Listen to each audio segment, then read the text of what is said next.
Inna lillahi wa inna ilaihi raji'un. Iya abin da za mu iya cewa kenan.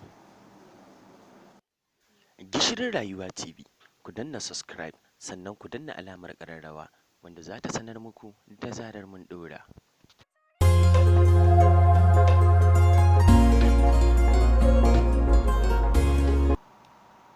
A 'yan kwanakin bayan nan ne dai, jarumar nan wato Rahama Sadau mai tsokane-tsokane ta tsokano wani abu inda ta sa wasu hotunan nata da take bayyana tsaraici, wanda har hakan ya janyo cece-kuce a cikin al'umma.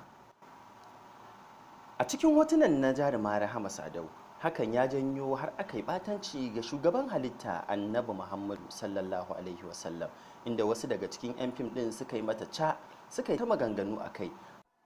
A cikin sinema har tsohuwar jaruman nan wato Mansura Isa ta yada a shafinta na yanar gizo, inda ita kuma take nuna nata alhinin a kai, har take yin magana take cewa wasu daga cikin 'yan fim ɗin suna yin magana ne akan Rahama Sadau ba dan Allah ba.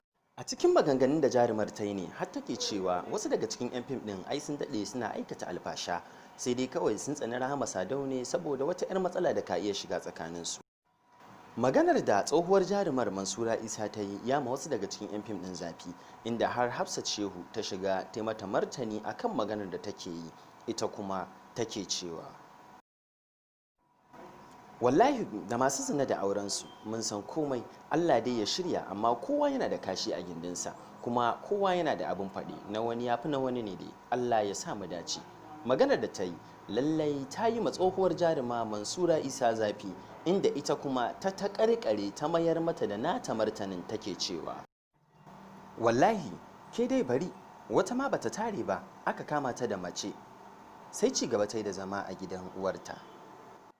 Wannan martanin shine ya tabbatar da al'umma cewa lallai Mansura Isa ta ji zafi ko kuma ta ji sukar maganar da tsohuwar jarumar nan Hafsat Shehu ta gaya mata.